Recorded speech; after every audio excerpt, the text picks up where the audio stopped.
Hello বন্ধুরা, নমস্কার। কেমন আছো সবাই? আশা করি তোমরা খুব ভালো আছো। শারদীয়া দুর্গাপূজার সবাইকে জানাই অনেক অনেক শুভেচ্ছা।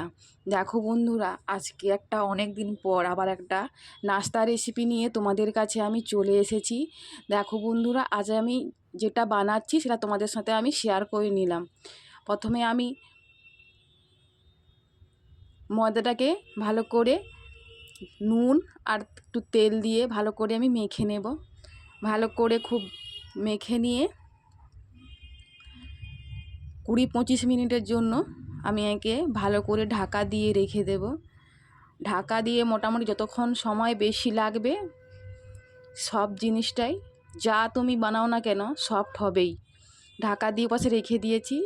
এদিকে আমি 2-3টার মতন আলু সেদ্ধ করে নিয়েছি আলুর পুরের জন্য। আলুগুলো আমি সব খোসাগুলো আমি ছাড়িয়ে নেব। ছাড়িয়ে নিয়ে একটা প্লেটে করে আমি রেখে দেব। এর যে পুরের জন্য আমি মশলা নিয়েছি ক্যাপসিকাম কুচি, টমেটো কুচি, পেঁয়াজ কুচি সবই ছোটো ছোটো করে কেটে নিয়েছি।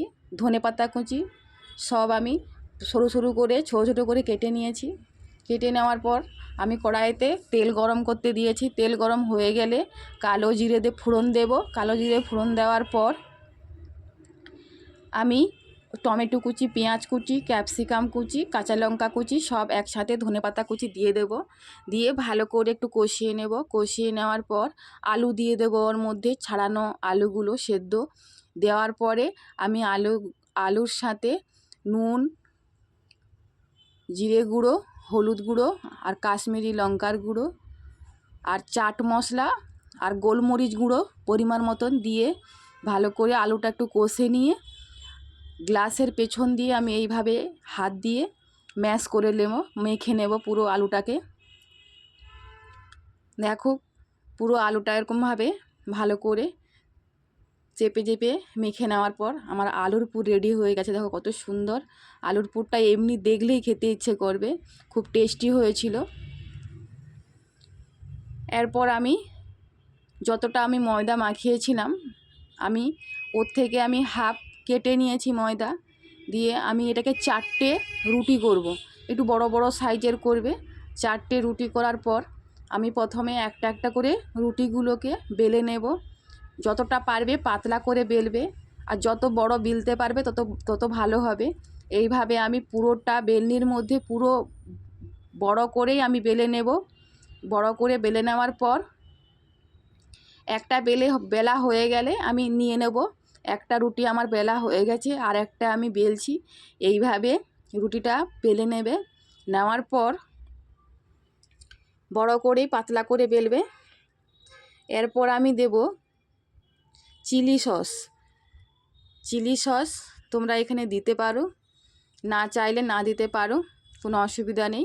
কিন্তু চিলি সসটা দিলে বাচ্চাদের খেতে ভালো লাগবে। এটা বাচ্চাদের টিফিনের জন্য বেস্ট।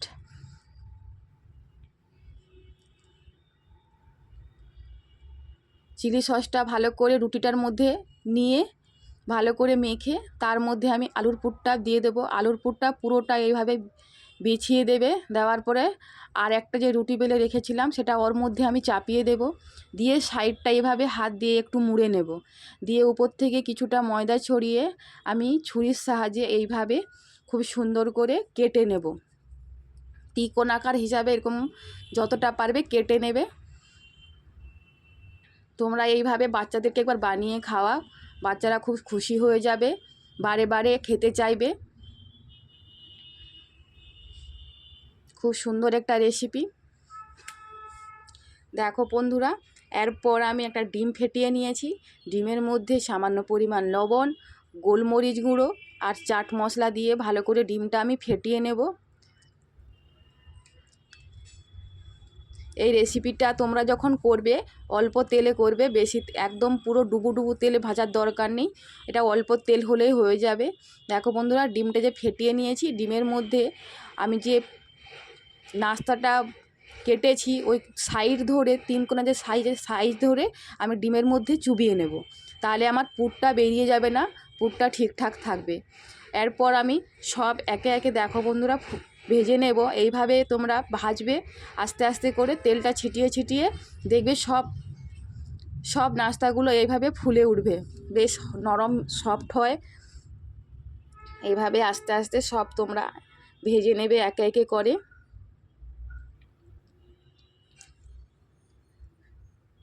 এই রেসিপিটা তোমরা একবার যাকে খাওয়াবে তারা বারে বারে খেতে চাইবে। বাড়িতে আত্মীয় স্বজন এলে তোমরা এই নাস্তাটা চায়ের সাথেই দিতে পারো,